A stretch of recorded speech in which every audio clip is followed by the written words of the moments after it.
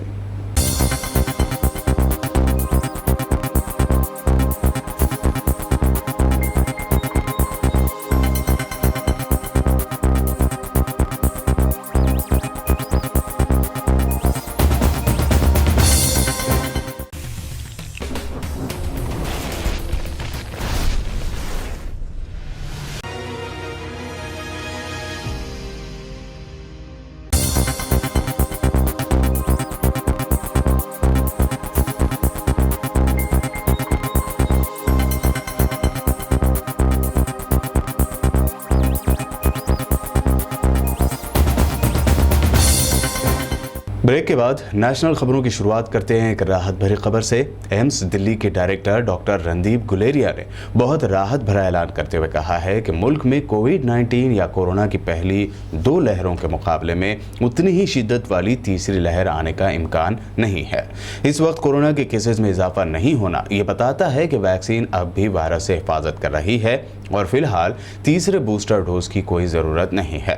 Doctor Guleria ने कहा कि जिस तरह से वैक्सीन के डोज वायरस के फैलाव को रोकने और अस्पतालों में भर्ती होने के हालात से बचाने के मामले में कारगर हो रहे हैं, अस्पतालों में बड़ी तादाद में लोगों के भर्ती होने समेत किसी बड़ी लहर के इम्कानात हर दिन कम होते जा रहे हैं।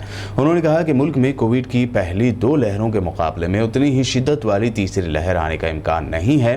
वक्त के साथ वबा लोकल डिसीज यानी मुकामी बीमारी का रूप ले लेगी। सेंट्रल कैबिनेट में तीनों ज़रूरी क़वानीन को वापस लेने वाले बिल को मंजूरी मिल गई है। ज़राए ने बुध को ये जानकारी दी। बता दें कि पीएम मोदी ने देश से खिताब के दौरान तीनों ज़रूरी क़वानीन को वापस लेने का ऐलान करके हर किसी को चौंका दिया था। हालांकि पीएम की जानिब से ज़रूरी क़वानीन को वापस लिए जाने के ऐलान के बावजूद किसान फिलहाल अपने आंदोलन को ख़त्म करने के लिए तैयार नहीं है। तीनों ज़रूरी क़वानीन को वापस लेने के ऐलान के बाद भी किसान तंजीम आंदोलन से पीछे हटने के मूड में नहीं है। किसान तंजीमों ने साफ कह दिया है कि जब तक उनकी दीगर मांगे मान नहीं ली जाती तब तक आंदोलन ख़त्म नहीं करेंगे। सरमाई सेशन के पहले दिन ही किसान तंजीमें दिल्ली पहुंचकर अपना एहतजाज दर्ज करवाएंगे। भारतीय किसान यूनियन के लीडर राकेश टिकैत ने कहा कि 60 ट्रैक्टरों के साथ दिल्ली में मार्च निकालकर मिनिमम सपोर्ट प्राइस यानी MSP की यकीनी गारंटी के लिए दबाव डाला जाएगा। उन्होंने कहा कि 29 नवंबर को ट्रैक्टर मार्च निकालकर पार्लियामेंट जाएंगे। पार्लियामेंट का सरमाई सेशन 29 नवंबर से शुरू होगा और 23 दिसंबर तक जारी रहने की उम्मीद है। राकेश टिकैत ने कहा कि हम पर सड़कों को ब्लॉक करने का इल्ज़ाम लगा था, लेकिन ये हमने नहीं किया था। सड़कों को ब्लॉक करना हमारा आंदोलन नहीं है। MIM सुप्रीमो असदुद्दीन ओवैसी की जानिब से ज़रूरी क़वानीन की ही तरह CAA को भी वापस ले लेने का मुतालबा और ना लेने पर शाहीन बाग की बात कहने पर बीजेपी भड़की हुई है। बीजेपी के national general secretary CT Ravi ने प्रेस कॉन्फ्रेंस करते हुए असदुद्दीन ओवैसी का मवाजना मोहम्मद अली जिन्नाह से किया है। उन्होंने मीडिया से बात करते हुए कहा कि असदुद्दीन ओवैसी की जहनीत को देखने पर पता चलता है कि जिन्नाह और ओवैसी की जहनीत में कोई फ़र्क नहीं है। उन्होंने असदुद्दीन ओवैसी के मुतालबे को जमहूरियत मुखालिफ और कॉन्स्टिट्यूशन के खिलाफ बताते हुए कहा कि अगर वो अजमल ख़साब या उसामा बिन लादेन की तरह बर्ताव करते हैं तो मैं बता दूं कि भारत में इस तरह के तशद्दुद को रोकने की सलाहियत है। जैसे जैसे इंतखाबात का वक्त करीब आता जा रहा है वैसे वैसे यूपी की सियासत में हलचल तेज होती जा रही है। सियासी मनसूबाबंदी और नए पॉलिटिकल अलायंस बनाए जाने लगे हैं। इख्तिदार में वापसी के लिए समाजवादी पार्टी हर मुमकिन कोशिश में लगी हुई है। ऐसे में आज बुध को आम आदमी पार्टी के MP संजय सिंह ने आज समाजवादी पार्टी के सरबराह अखिलेश यादव से मुलाकात की। दोनों के दरमियान करीब 1 घंटे तक बातचीत हुई।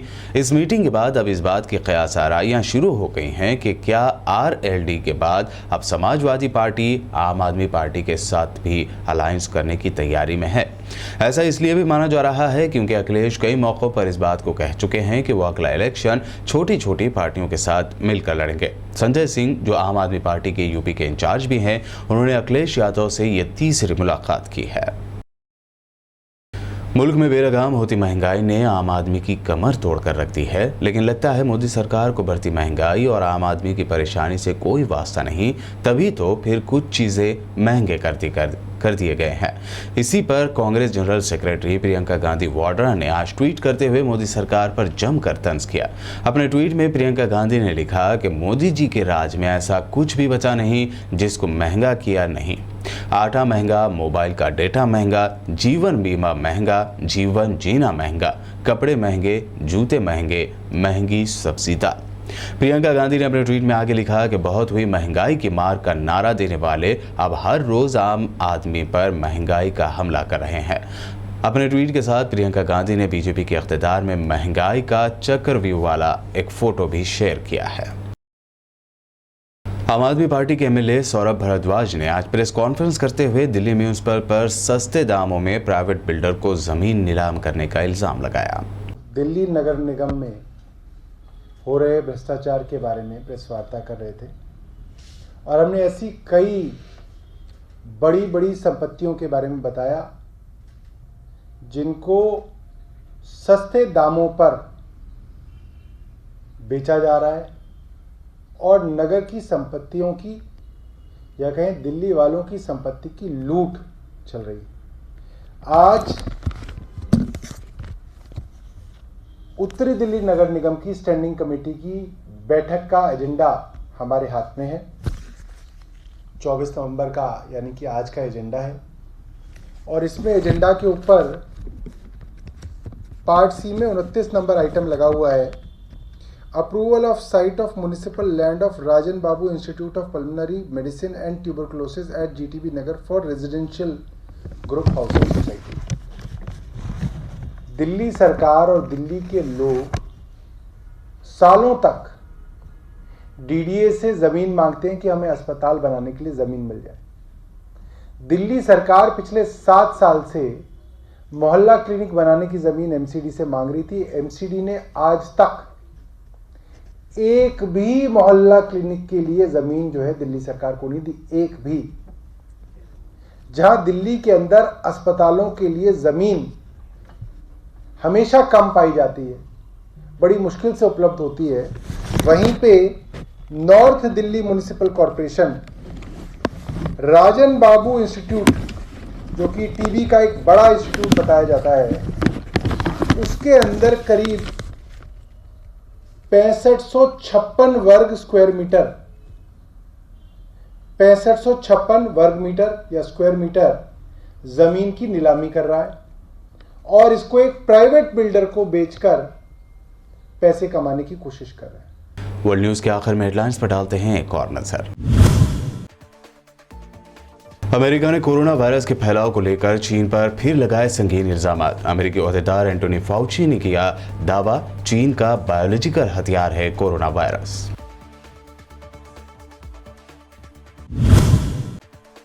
अमेरिका की बाइडेन हुकूमत ने बढ़ते कोरोना वायरस के इन्फेक्शंस को लेकर अपने शहरियों को किया अलर्ट। जर्मनी और डेनमार्क जैसे यूरोपीय मुल्कों का सफर न करने की दी हिदायत।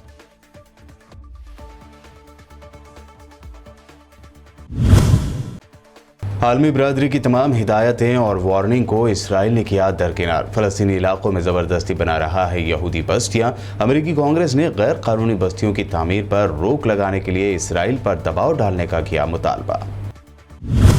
कोरोना की तीसरी लहर यानी थर्ड वेव को लेकर एम्स दिल्ली के डायरेक्टर डॉक्टर गुलेरिया ने किया राहत भरा ऐलान। कहा, पहली और दूसरी लहर जितनी शिद्दत वाली नहीं होगी तीसरी लहर, तीसरे बूस्टर डोज की भी नहीं है जरूरत। ज़राई क़वानीन को वापस लेने की सिमत पहला कदम। सेंट्रल कैबिनेट ने वापस लेने वाले बिल को दी मंजूरी। राकेश टिकैत ने कहा, खत्म नहीं हुआ आंदोलन, पार्लियामेंट तक ट्रैक्टर रैली निकालकर एमएसपी के लिए डालेंगे दबाव। और सीएए वापस लेने के असदुद्दीन ओवैसी के मुतालबे पर भड़क गई बीजेपी। भाजपा के नेशनल जनरल सेक्रेटरी सीटी रवि ने असदुद्दीन ओवैसी का जिनाह से किया मवाजना। सीएए वापसी के मुतालबे को बताया गैर जमहूरी। वर्ल्ड न्यूज में अभी आपने देखी अहम इंटरनेशनल और नेशनल न्यूज। ताज़ा तरीन खबरों और दिलचस्प प्रोग्राम्स के लिए देखते रहिए बीपीएन चैनल।